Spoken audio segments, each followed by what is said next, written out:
हिंदुस्तान की हिस्ट्री के सबसे आइकॉनिक लीडर अचानक से गायब हो गए और आज आजादी के 75 साल बाद भी उनका गायब होना एक मिस्ट्री ही है। बचपन में मैंने ये सुना और पढ़ा था कि नेताजी की डेथ ताइवान के एक प्लेन क्रैश में हुई थी, बट ताइवान आज तक ये क्लेम करता है कि उस टाइम पे ऐसा कोई प्लेन क्रैश हुआ ही नहीं था। कुछ और रिपोर्ट्स की माने तो ये भी क्लेम किया जाता है कि पंडित जवाहरलाल नेहरू ने नेताजी का कत्ल करा दिया था। तो ये चीज बिल्कुल ओपन है कि नेताजी मरे नहीं, मरवाए गए हैं। वो नेहरू के इशारे पे मरवाए गए। तो एक्चुअली हुआ क्या था, let's dive into this matter. और हिस्ट्री का ये एक चैप्टर जो काफी इंटरेस्टिंग है और काफी इंपॉर्टेंट है, आज मैं आपके साथ शेयर करना चाहता हूँ। आधिकारिक रिपोर्ट के अनुसार 18 अगस्त 1945 को नेताजी विमान हादसे का शिकार हो गए थे। ये घटना जापान अधिकृत फार्मोसा, फिलहाल जो जगह ताइवान में पड़ती है, वहां हुई थी। उसी दिन शाम को ताइपे में एक अस्पताल में उनकी मौत हो गई थी। Jagram, who was Netaji's personal gunner, once has said he is sure that the freedom fighter did not die in an air crash but was murdered. Aged Jagram, who was a freedom fighter himself, has also alleged that Bose was murdered on the directions of the former Prime Minister Jawaharlal Nehru. तो ये चीज बिल्कुल open है कि नेताजी मरे नहीं, मरवाए गए हैं। वो नेहरू के इशारे पे मरवाए गए। मेरे से कहीं भी कहा लो, मैं कहूँगा। नेताजी हिंदुस्तान के एक ऐसे विजनरी लीडर थे जो अगर आज जिंदा होते तो इंडिया बहुत साल आगे होता, और तो और ना ही पाकिस्तान होता ना ही बांग्लादेश होता, क्योंकि नेताजी इंडिया के बंटवारे के बिल्कुल खिलाफ थे। और ये बात मैं नहीं कह रहा हूँ, ये बात कही है हमारे देश के defence minister mister Rajnath Singh ने। बट अनफॉर्चुनेटली 18 अगस्त 1945 में ये खबर आती है कि Netaji died in a plane crash. पर नेताजी की डेथ काफी कंट्रोवर्शियल है और गवर्नमेंट ने भी टाइम पे अलग अलग कमेटी बनाई इस बात को आइडेंटिफाई करने के लिए कि एक्चुअली हुआ क्या था। बट सारी कम्युनिटीज के अपने अलग अलग व्यू पॉइंट्स थे और कुछ भी कंक्रीट प्रूफ नहीं हुआ कभी भी। कुछ का मानना है कि नेताजी की डेथ प्लेन क्रैश में हुई थी, कुछ का मानना है कि नेताजी की डेथ प्लेन क्रैश में नहीं हुई थी, कुछ का मानना है कि उनकी डेथ हुई नहीं थी। ऐसे बहुत से थ्योरीज हैं, बट जो मेजर 3 थ्योरीज हैं हम उनका डिस्कशन आज इस वीडियो में करने वाले हैं।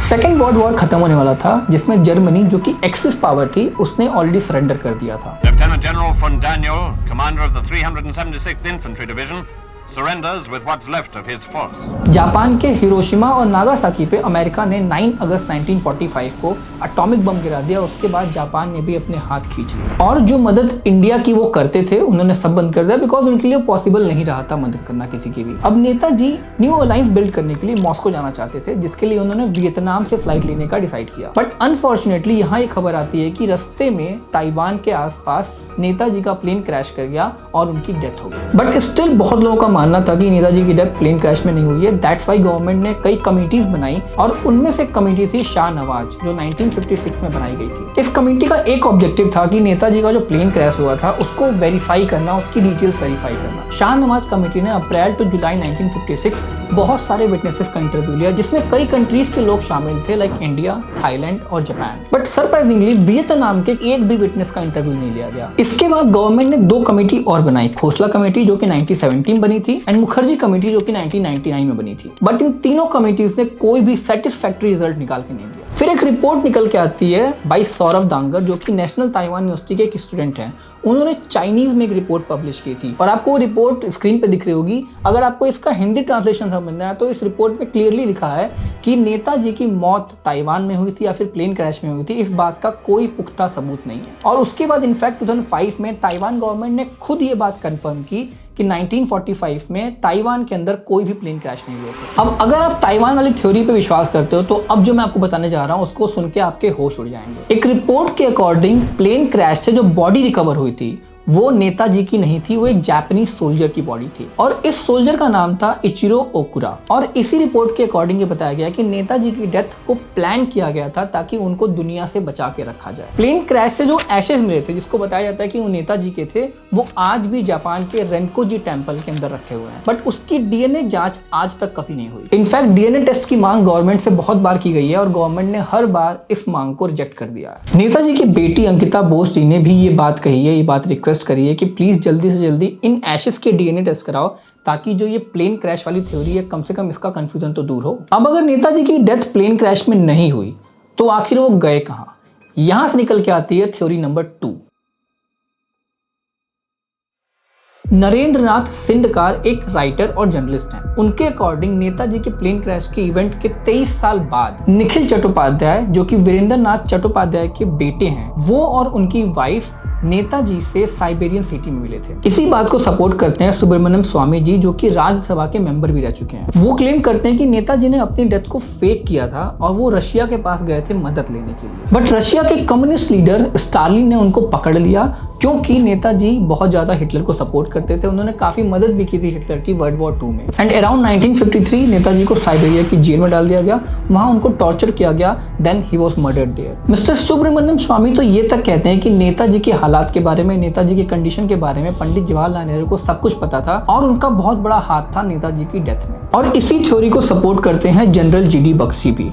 उनके अकॉर्डिंग भी नेताजी की डेथ साइबेरिया में हुई थी। ये बात उन्होंने अपनी ही किताब में लिखी हुई है। हमारे देश के साथ धोखा हुआ। नेताजी जिन्होंने आपको आजाद कराया वो ताइपे ताइवान नहीं गए। जो कांपेताई जापानीज इंटेलिजेंस थी उन्होंने पहले से उनके लिए प्लान बना रखे थे। कटु सत्य ये है कि उनको टॉर्चर करके मारा गया। हिंदुस्तान में पुष्पिंदर कोई जेल नहीं जो उनको रोक सकती थी। बट इस बात को भी काटने के लिए बहुत से जर्नलिस्ट और राइटर बैठे हुए हैं। एक ऑथर एंड जर्नलिस्ट है मिस्टर अनुज धार। वो पिछले 20 साल से नेताजी के डेथ पे इन्वेस्टिगेशन कर रहे हैं और उसकी सच्चाई का पता लगाने की कोशिश कर रहे हैं। अब इनकी माने तो इन्होंने अपने बुक में लिखा हुआ है कि नेताजी रशिया में जरूर थे, बट स्टालिन ने नेताजी को नहीं मारा। इनफैक्ट स्टालिन नेताजी को पसंद करता था, बिकॉज नेताजी ने स्टालिन के कई काम किए थे, कई पॉलिटिकल इश्यूज भी सॉल्व कराए थे। और उन्होंने इस क्लेम को भी खारिज किया कि नेहरू जी के कहने पर स्टालिन ने नेताजी को मार दिया, because as per mister Anuj Stalin hated Nehru ji. So it makes no sense कि ये कहा जाए कि नेहरू जी के कहने पर स्टालिन ने नेताजी को मार दिया। नेताजी गुमनामी बाबा थे, इस बात के काफी सबूत मिले हैं हमें। According to reports Netaji Russia से सेफली आ गए थे और उसके बाद उन्होंने अपना पूरा जीवन एज अ बाबा गुजारा है। गुमनामी बाबा दिसंबर 1982 से लेकर सितंबर 1985 तक अयोध्या के एक राम मंदिर में रहते थे और उससे पहले वो यूपी के अलग अलग शहरों में भी रहे थे। कहा जाता है कि गुमनामी बाबा रात के अंधेरे में निकलते थे, अपने चेहरे को ढक कर रखते थे और किसी से भी बात नहीं करते थे। इसलिए लोगों को कुछ शक हुआ कि कुछ तो गड़बड़ है यहाँ पे। जैसे ही गुमनामी बाबा को लगता था कि लोगों ने उन पर शक कर लिया है तो शहर छोड़कर किसी और शहर में शिफ्ट हो जाते थे। गुमनामी बाबा का असली नाम क्या है किसी को नहीं पता, बट बाद में जब नेताजी की और गुमनामी बाबा की हैंडराइटिंग मैच कराई गई तो रिपोर्ट में ये आया कि दोनों राइटिंग एक ही इंसान की है। इनफैक्ट गुमनामी बाबा के कमरे से नेताजी की फैमिली फोटो भी मिली थी। साथ ही जब गुमनामी बाबा के मरने के बाद उनके बॉक्सेस खोले गए तो उनके बॉक्सेस में से बहुत सारे चश्मे मिले, गोल वाले, जो नेताजी पहनते थे। सिगरेट मिली, अंग्रेजी शराब मिली, आजाद हिंद फौज की एक यूनिफॉर्म मिली, रोलेक्स वॉच मिली,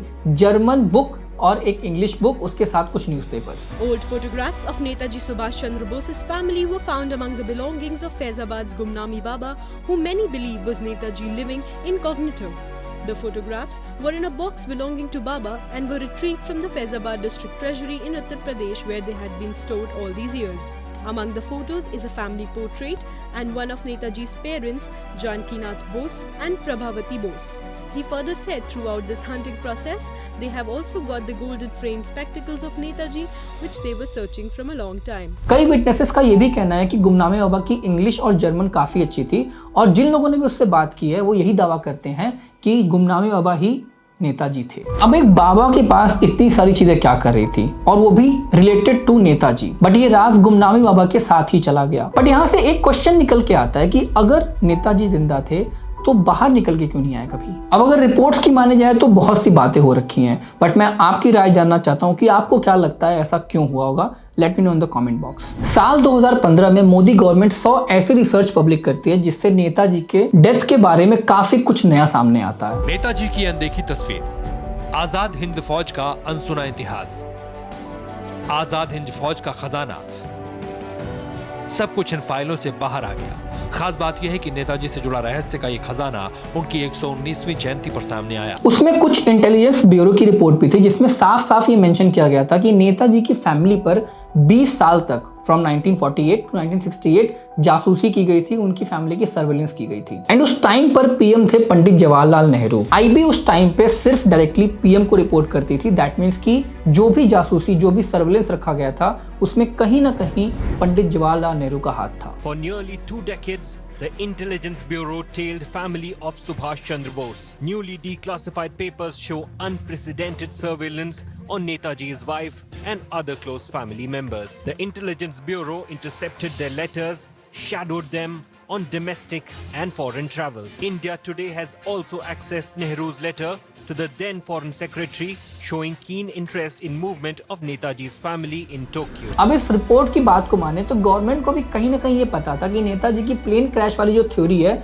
वो गलत है, बिकॉज स्टिल एक क्वेश्चन आता है कि नेताजी की फैमिली पे सर्विलेंस क्यों लगाया गया था। अब एक्सपर्ट्स की माने तो ये कहा जाता है कि पंडित जवाहरलाल नेहरू को ये डर था कि कहीं नेताजी वापस ना आ जाए, क्योंकि नेताजी की आजाद हिंद फौज ने जो काम किया था वो नेहरू जी, गांधी जी ने मिल के भी नहीं कर पाए थे। अब इस बात का अंदाजा आप ऐसे लगा सकते हो कि क्लेमेंट एटली, जिसके साइन होने के बाद इंडिया को आजादी मिली थी, वो जब दोबारा इंडिया में आया तो उसने गवर्नर ऑफ बंगाल को एक इंटरव्यू दिया जिसमें गवर्नर ऑफ बंगाल ने पूछा था कि आपने इंडिया को आजादी क्यों दी। तो एटली ने बताया कि वो आजाद हिंद फौज से बहुत डर चुके थे, बिकॉज इस फौज ने इंडिया के हर एक इंसान के अंदर आजादी वाली फीलिंग डेवलप कर दी थी। वो नेताजी का नारा याद करो, तुम मुझे खून दो, मैं तुम्हें आजादी दूंगा। एक दिन हिंदुस्तान हमारी इस कुर्बानी को याद रखेगा, शायद समझ नहीं पाएगा पर याद जरूर करेगा। और फिर जब गवर्नर ने एटली से ये पूछा कि गांधी जी और उनके नॉन वायलेंस मूवमेंट का क्या इम्पैक्ट पड़ा था आपके ऊपर, तो एटली ने एक शब्द में कहा, मिनिमल। बट प्लीज नोट कि ये एक प्राइवेट कॉन्वर्सेशन थी जिसके बारे में बाद में बताया गया था, इसका कोई भी प्रूफ नहीं है। फिर 1955 में डॉक्टर भीमराव अम्बेडकर ने भी बात कही कि हमें आजादी सिर्फ नेताजी की वजह से मिली है। अब इस वीडियो में कंक्लूजन देना बहुत मुश्किल है, बिकॉज ये सारी थ्योरीज अपनी अपनी जगह सही हैं। जिन लोगों ने भी इस थ्योरीज को बताया वो अपने अपने प्रूफ लेके बैठे हुए हैं। बट आपको कौन सा लगता है, आप किस थ्योरी को सपोर्ट करते हो? Please let me know comment box. और ऐसे अगर और वीडियोस चाहिए तो आप चैनल को सब्सक्राइब कर सकते हो। We will keep making knowledgeable and informational videos like this. Till then bye bye, take care, मिलते हैं अगले वीडियो में।